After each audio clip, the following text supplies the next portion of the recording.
Paano kung hindi ka nakatanggap ng sub-second tranche?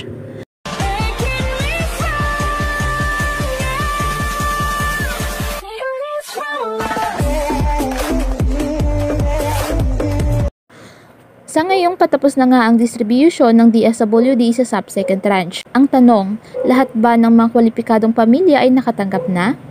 Meron pa ding mga kwalipikadong pamilya ng sub-second tranche ang hindi pa din nakakatanggap ng kanilang ayuda. Ano ang dapat gawin? Una, alamin kung kasama ang lugar nyo sa sub-second tranche.